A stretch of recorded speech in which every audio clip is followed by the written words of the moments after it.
So let's talk about different types of markets so that you're aware of what's out there and how you can expand into these markets. So the first thing is foreign markets. So the last thing that possibly passed your mind is foreign markets, but most businesses tend to forget about foreign markets. And I'm not just talking about language here. I'm talking about countries. Whether it be a different country or a different language, they tend to be massive markets and far less expensive in terms of marketing. For example, a lot of people tend to have an English product, and some people will come along and translate the product into, say, for example, Spanish to reach the Spanish market, or into French, and vice versa. And there are many, many different potential markets out there. So you could easily get things translated, especially if you have some sort of intangible or digital product. Now, it's obviously going to be easier to sell things if you have a digital or intangible product, such as an ebook or video, and that could be easily translated into a different language versus a actual physical product.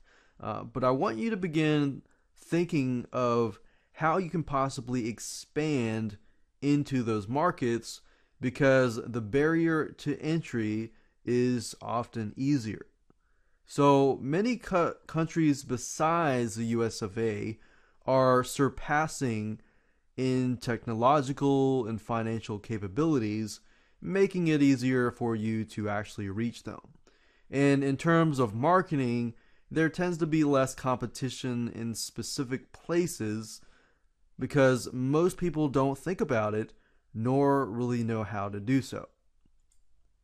And that brings us to cultures. Cultures, or the way of life, can actually impact the way somebody buys. And this also brings us to the way of life in terms of where somebody lives, such as urban city life versus rural life. So, for example, the way of life can impact the mindset of your potential buyers. For example, someone who lives and works in a big city may not care about the same things that another person in a smaller rural area cares about. So, for example, maybe your product relates more to somebody who is in the urban city life, or maybe some sort of product that you have relates more to the rural life.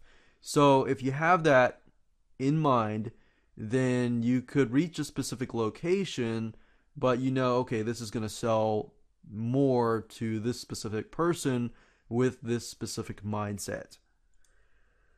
So these are definitely potential markets that you might be missing out on. So it might be good to look past just the specific locations and past that. Once you've built on that, once you're doing well, then maybe you can move on to other markets as well. And in terms of marketing, it'll be a lot easier, especially, for example, ranking on Google. You know, something that might be very competitive in the United States or in the UK or wherever you are, it might be very, very competitive, but maybe you can translate that into Spanish or into France or something else that may not be as competitive. So, doing so, you obviously, if you don't know the language, you'll need to find somebody to translate it and maybe find somebody to market it and things like that. But these are all great things just to think about and how you can expand into those markets. But obviously, you definitely want to tackle the initial market first before you move on and expand into other markets. But definitely want to keep this in mind for future reference.